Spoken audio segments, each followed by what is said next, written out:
नमस्कार फ्रेंड, प्रश्न है एक दुकानदार 20% लाभ पर एक वस्तु को बेचा, लेकिन वह अपने लाभ की गणना विक्रय मूल्य पर करता है, तो उसका शुद्ध लाभ प्रतिशत ज्ञात करें।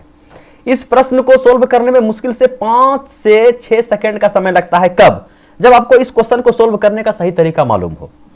तो इस क्वेश्चन को अभी साइड रखिए और एक एग्जांपल समझिए कि कोई व्यक्ति है, ठीक है, 10 रुपया में कोई सामान को खरीदा और 11 रुपया में उस सामान को बेच दिया, तो बोलिए प्रॉफिट कितना का हुआ? बोलिए 1 रुपये का। ठीक है, रुपया का बात कर रहे हैं कि 10 रुपया में कोई सामान खरीदा और 11 रुपया में कोई सामान को बेच दिया, वही सामान को, तो 1 रुपये का प्रॉफिट हुआ। तो बोला जाए कि प्रॉफिट परसेंट कैसे हो, कितना होगा? तो बोलिए प्रॉफिट परसेंट अगर पूछा जाए कि प्रॉफिट परसेंट पूछा जाए तो 1 का प्रॉफिट हुआ है, कितना पूंजी लगाने से? तो 10 रुपया पूंजी लगाने से 1 रुपया का प्रॉफिट हुआ। 10 रुपया पूंजी लगाने से, तो परसेंटेज पूछा है तो 100 से गुना कर देंगे, तो 10% का उससे क्या हुआ? प्रॉफिट हुआ। यह तो है सही तरीका। और लेकिन यही सवाल में बोला जाए कि विक्रय मूल्य पे कोई व्यक्ति अपना प्रॉफिट परसेंट ज्ञात करता है और सेम है, 10 रुपया में खरीदा, 11 रुपया में बेचा, 1 रुपया का तो प्रॉफिट हुआ है, लेकिन ये परसेंटेज जहां 10% का हम लोग सही तरीका से निकाले हैं, लेकिन वह जो है ना परसेंटेज जो है गलत तरीका से निकालता है। तो उसका भी तरीका देख लेते हैं कि वह परसेंटेज कैसे निकालता है। सवाल यही है कि 10 रुपया में खरीदा, 11 रुपया में बेचा, 1 रुपये का प्रॉफिट हुआ है, लेकिन वह प्रॉफिट परसेंटेज जो है ना विक्रय मूल्य पे करेगा, निकालेगा। तो उसका भी देख लेते हैं कि गलत तरीका क्या है उसका प्रॉफिट परसेंट निकालने का। 1 का प्रॉफिट हुआ है, 10 पे नहीं। अब यहां पे हम लोग रखेंगे विक्रय मूल्य पे, क्यों? क्योंकि वह विक्रय मूल्य पे ही प्रॉफिट परसेंट का गणना करता है। तो 1 का प्रॉफिट हुआ है 11 पे, तो 100 पे कितना? यहां से आप कढ़ाइए 1199 और 1/11%। ठीक है, बोलिए सवाल क्या कहना चाहता है वो तो समझ में आ गया। सवाल क्या हमसे पूछना चाहता है और हमें क्या बताना है, इतना बात आपको समझ में आया? बोलिए एकदम आ गया। ठीक है, अब आते हैं भैया इस प्रश्न पे। देखिए प्रश्न क्या है कि एक दुकानदार 20% लाभ पर, ठीक है, 20% का मतलब क्या होता है कि बोलिए परसेंटेज अगर हम हटाएं तो नीचे 100 लगाएं और 20×100 मतलब क्या? 1/5। ठीक है, यहां पे लिखिए सीपी, यहां पे लिखिए एसपी। प्रॉफिट हो रहा है ना, तो प्रॉफिट लिख दीजिए। तीनों को आप ले लीजिए रेशियो में। अब बोलिए अगर वाजिब तरीका से हम इस सवाल को देखते हैं कि 20% का प्रॉफिट है, तो 1 तो है इसका प्रॉफिट और 5 क्या है? मेरा सीपी है। लेकिन यह दुकानदार थोड़ा महान है, यह बोलता है कि हम अपने लाभ का गणना विक्रय मूल्य पे करेंगे। तो ये 5 ये क्या लिखा होगा? ये 5 क्रय मूल्य लिखा होगा या 5 विक्रय मूल्य लिखा होगा? बोलिए 5 क्रय मूल्य लिखता तो क्रय मूल्य पे लाभ का गणना होता, लेकिन ये दुकानदार महान है, ये पक्का है, हमें उम्मीद कि यहां पे ये एसपी लगा दिया होगा कि 1 का प्रॉफिट हुआ है हमें किस पे? सेलिंग प्राइस पे। समझ में आया? इसका मतलब ये हुआ कि 1 का तो प्रॉफिट हुआ है, विक्रय मूल्य इसका 5 रुपया रहा होगा। तो अगर 1 का प्रॉफिट हो गया है, विक्रय मूल्य 5 रुपया है, 5 रुपया में 1 रुपया उसका क्या है? प्रॉफिट है, तो जरूरी है कि वह 4 रुपया में सामान को खरीदा होगा। समझ में आया? समझ में आया? हम जो समझाना चाह रहे हैं वह समझ में आया? बोलिए अगर यहां पे अगर ये क्रय मूल्य पे अपने लाभ परसेंट का गणना करता, तो हम लोग बोलते हैं कि 20% का फ्रैक्शन वैल्यू 1/5। तो ये जो है 1 का प्रॉफिट है कब? जब ये 5 इसका क्या है? सीपी है। ठीक है, लेकिन तो प्रॉफिट तो वाजिब में उसका जब 20% है तो प्रॉफिट तो इसका 1 का ही रहा होगा। कब? 5 पे। लेकिन ये 5 दिखा रहा है कि 5 जो मेरा ये सीपी नहीं है, ये मेरा एसपी है। तो 5 जो है एसपी पे अगर कर रहा है तो एसपी इसका 5 हो गया, प्रॉफिट 1 हो गया, सीपी 4 हो गया। तो पूछा है कि उसका शुद्ध लाभ प्रतिशत ज्ञात करें। तो शुद्ध लाभ जैसे बोल दिया तो हम लोग कहां आ जाएंगे? शुद्ध कैसे होता है प्रॉफिट परसेंट ज्ञात? तो बोलिए सीपी पे 1 का प्रॉफिट है, 1 का प्रॉफिट है 4 पे, तो 100 पे कितना?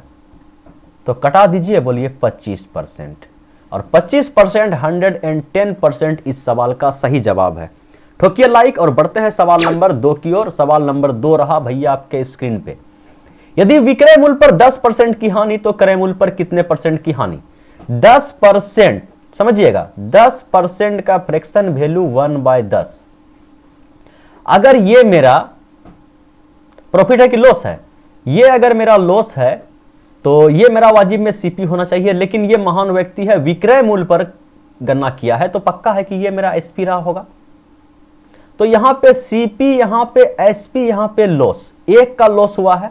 जब ये व्यक्ति विक्रय मूल्य पे गणना किया है तो पक्का ये एक का प्रॉफिट, एक का लॉस दिखा रहा है विक्रय मूल्य पे। ये 10 मेरा विक्रय मूल्य है, अगर ये मेरा 10 मेरा विक्रय मूल्य है और विक्रय मूल्य पे एक का हानि हो गया तो सीपी 11 रुपया रहा होगा।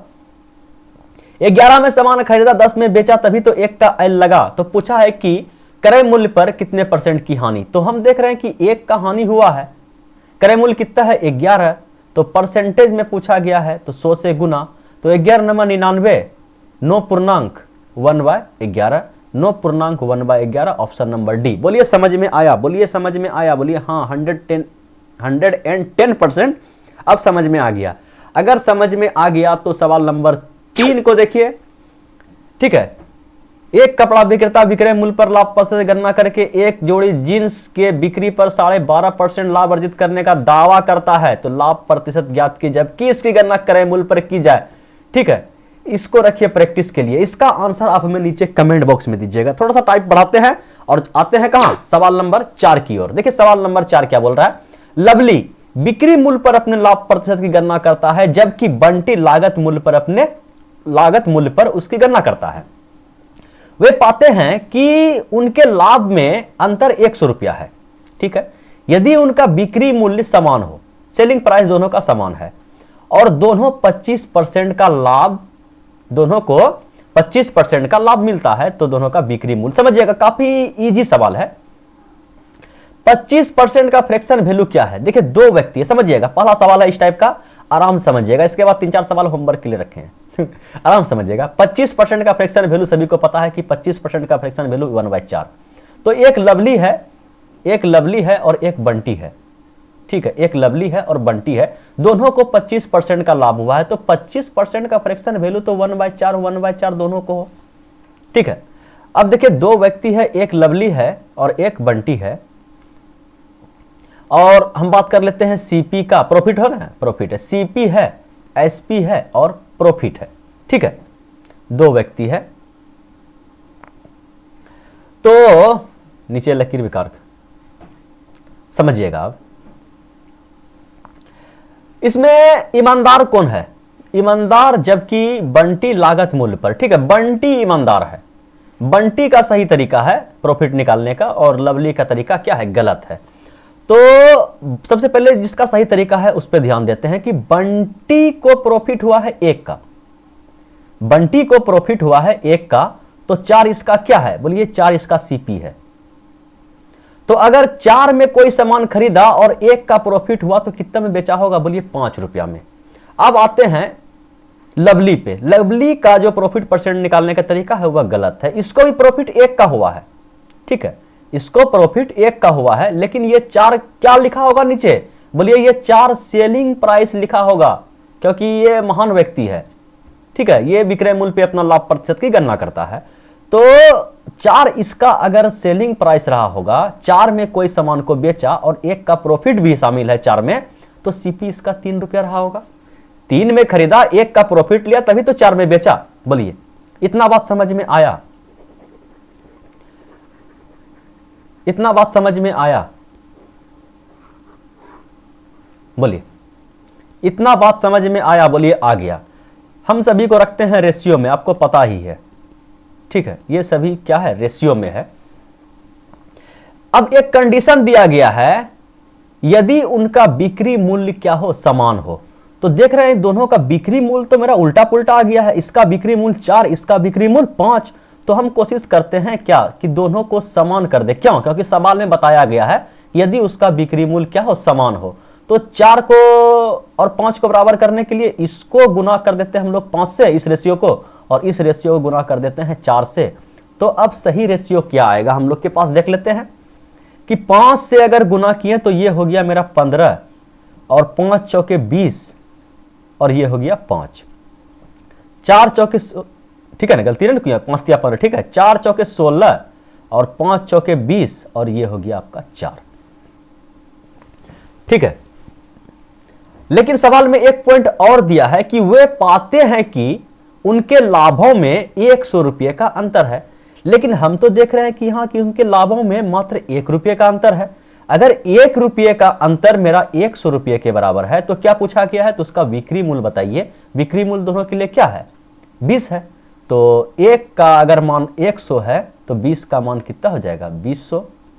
कहने का मतलब 2000, और 2000 इस सवाल का सही जवाब है। ठीक है, इतना लंबा चौड़ा लिखे समझाएं क्यों, क्योंकि आप इतना लिखे नहीं, इतना कैलकुलेशन जो हम किए हैं, इतना कैलकुलेशन आपको मन में करना है और 5 से 7 सेकंड के अंदर इस सवाल का आंसर ठोकना है। अगर नहीं आ रहा है तो एक सवाल और सोल्व करके दिखा देते हैं, सवाल नंबर 5। ठीक है, समझ में अगर आ जाता है तो क्या होता है, सवाल जल्दी बन जाता है, लिखना नहीं पड़ता है। जब आप सवाल को समझ के रखते हैं तब क्या होता है, आपका समय बचता है। अगर समझ में नहीं आए तो कितना भी शॉर्ट ट्रिक दे दिया जाए, आपका 1 मिनट ले लेगा। ठीक है, देखिए सेम टू सेम सवाल है। राम क्रय मूल्य पर लाभ का गणना करता है। इसका मतलब राम जो है वाजिब आदमी है। ठीक है, राम वाजिब आदमी है। और अमित विक्रय मूल्य पर, अमित जो है ना, अमित का तरीका गलत है, समझिएगा। राम है और अमित है, राम सही तरीके से करता है, राम क्रय मूल्य पर, और अमित गलत करता है। और सबसे पहले देखिए 25% का लाभ कमा रहा है। 25% का फ्रैक्शन वैल्यू 1/4, दोनों 25% का लाभ कमा रहा है, दोनों का फ्रैक्शन वैल्यू 1/4। अब थोड़ा सा देख लेते हैं कि सीपी, एसपी और प्रॉफिट है ना, प्रॉफिट एक है राम और एक है आपका अमित। तो सबसे पहले जो सही है, तो राम सही है ना, राम सही है, और इसका तरीका गलत है। तो राम का देख लेते हैं कि 1 प्रॉफिट होगा और सीपी इसका 4 रहा होगा, क्योंकि ये जो है लाभ परसेंट सीपी पे करता है, तो इसका सीपी 4 रहा होगा। 4 में खरीदा, 1 का प्रॉफिट है तो बेचा होगा 5 में। अब अमित पे आते हैं कि अमित का भी प्रॉफिट कितना दिखा रहा है, तो 1 का प्रॉफिट दिखा रहा है, लेकिन ये तो गणना किया होगा सेलिंग प्राइस पे, तो इसका मतलब इसका सेलिंग प्राइस 4 रहा होगा। अगर 4 में कोई सामान को बेचा है और 1 प्रॉफिट के साथ, तो इसका सीपी 3 रुपया रहा होगा। बोलिए यहां तक सहमत हैं, बोलिए यहां तक सहमत हैं, बोलिए एकदम सहमत हैं। लेकिन बताया गया है कि उनके बिक्री मूल्य समान हो। ठीक है, कहीं कुछ ना कुछ तो कंडीशन देगा ना, कुछ ना कुछ तो कंडीशन देगा, जिसको बोलेगा बराबर करने के लिए उसको बराबर हम लोग कर देंगे। यहां बताया गया उसके बिक्री मूल्य समान हो, तो बिक्री मूल्य को हम समान कर देते हैं। ठीक है, सभी रेशियो में पता है, तो इसको गुना कर देंगे 4 से, इसको गुना कर देंगे 5 से, तो क्या हो जाएगा, हम लोग के पास जो फाइनल रेशियो आएगा वह रेशियो एकदम वही रेशियो आएगा जो सवाल को सेटिस्फाई करेगा। तो ये हो गया आपका 4 चौके 16, 5 तिया 15, ये हो गया 4, ये हो गया आपका 5 तिया 15, 5 ये गलती क्या हो, 4 चौके 16, 5 चौके 20 न मारना चाहिए, कहां ध्यान रखते हैं। चलिए 5 चौके 20 और 4 एका 4, इसको देखिए तो 5 तिया 15, 5 चौके 20 और 5 एका 5। ठीक है, अब क्या हो गया, ये रेशियो सही है, इस रेशियो में गुना भाग हो गया, इस रेशियो का कहानी खत्म हो गया। अब बोला है कि उसके वास्तविक लाभ का योग जो है 360 रुपया है। तो देखते हैं कि इसको प्रॉफिट 4 रुपया का, इसका प्रॉफिट 5 रुपया का, दोनों का योग जो है 9 रुपया है। ये 9 रुपया नहीं होकर के सवाल में बताया गया है कि ये 9 रुपया नहीं है, उसके वास्तविक लाभ का योग जो है 360 रुपया है। तो अगर 9 यूनिट का मान 360 है तो 1 यूनिट का मान कितना हो जाएगा, 9 चाका 36, 1 यूनिट का मान कितना हो जाएगा 40। बोलिए 1 यूनिट का मान अगर 40 है तो पूछा क्या गया है, उसके विक्रय मूल्य ज्ञात करें। विक्रय मूल्य तो कितना है 20, अगर तो यहां से हम लोग 20 यूनिट का मान निकाल देंगे। तो 20 यूनिट का मान कैसे निकालिएगा, 20 से गुना कर दीजिएगा। 1 का मान 40 तो 20 का मान कितना होगा, 40 दूना 80 और ये 1 0। ठीक है, 800 रुपया इस सवाल का सही जवाब है। बोलिए समझ में आया, समझ में आया, बोलिए हाँ आ गया। ठीक है, अगर समझ में आ गया तो हमें ऐसा उम्मीद है कि 5 से 7 सेकंड के अंदर इस सवाल का आंसर आप लोग अब ठोक दीजिएगा। चलिए बढ़ते हैं सवाल नंबर 6 की ओर, और सवाल नंबर 6 आ गया आपके स्क्रीन पे।